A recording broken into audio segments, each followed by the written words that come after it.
Nupido mai nupaduna Hattok thwri anjali adagi nupido matunda sijabni siguma kamaina khangdage haibagi mata. Hello guys, my name is Vidyanda. I am currently final year MBBS student at Nagnam Shillong. So let me know, is there anyone who doesn't know Manipuri or is from outside Manipur, because I'm planning to put subtitle for you people only. So let me know. I just video there matam gharle pure aina video je am khangai dena samjabani na sade do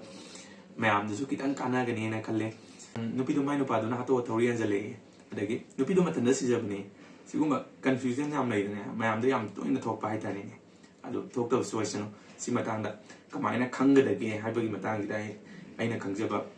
ba samlakpa mayam na ju khangdaba pije mai nupa jina Hattok matungda thwri anjali ra natraga matanda sijera haibagi matang khangnaba mayam da samlakpa aina khangjaba knowledge kar mayam da kitang share tawjage ngaside. This is true to the best of my knowledge. Aduli mayam videos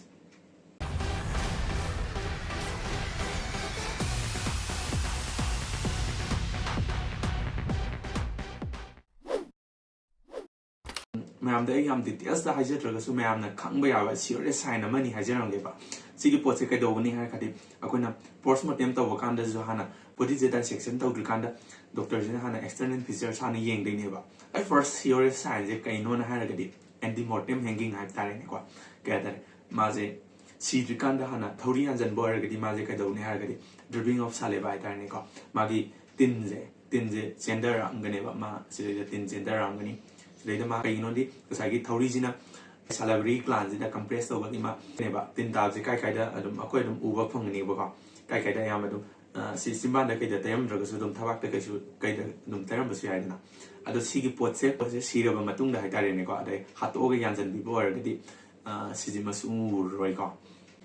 hanging je khona makhanani thongna kai do pa kai no di mi gi position ji matung ina lebak se thengam ga di incomplete hanging ado thengam draga na complete hanging hai ba ado mayam ni yam kana misconception ma lay ba mari thwri yam do lebak ta thengam mi ga na hai ba ado mayam na haina bai tare ne mari lebak ta thengam mi ga na hai ba lebak thenga ga su dum mayam thwri yam je dum si ai tare ne mathang ina kai sai no har ga di si kana thwri yam bor ga di ma gi sai gi thwri ji ki si ji ga ngak si na the to ji ga opposite oi de ne ba ko kai kamai no har ga di thwri ki si na or right ta le ga di ngak to left long da thik to ani aduga maning da le ga na mamang da dum thik to ani si na ani su ba yam lai ba sai na tare ne ko mathang ji na kai no na har ga di ma matha matan da si ja bor ga di si ru mi ji gi masada body da ma no ate em to le roi ai no har ga di mai no pa ga di mi atop ma na Hattok ga yanjan bor ga di ma na sai gi Hattok yo mafam du da gi thwri ali ba mafam du bok chingak pakan da ma laibak ta kai da khepagi da gi kai tai da khepagi dum ma scratch ma kai lei de ni da na matan da sijar ga di kem ta le roi ahum su bajina kamaina khangani har ga di yali ba mi je ma matan da sijar bor ga di ma thwri ji gi mami dum lei ni da na kuina yalak pagi adagi thwri si ju kai tare yam wang dum yan ka ne ba koi si da kano ma lei je akoina samna private cut le sai ba ko si ji gi mathak ta dum matan da yalani aduga thwri je kai tare sumaina straight na ta ba ko oblique oina dum leram gani ba thwri ji oblique oina leram gani ba ko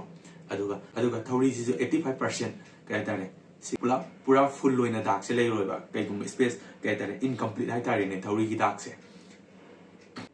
aina mamang da hajar ba point jing ge dum postmortem to ka na dum yeng ba pot ne ba ko adu si gi ona taina ba da leram ga di dum mayam ju dum kitang khangbi ba yare da na ko siramai ba posi combine no hai ba se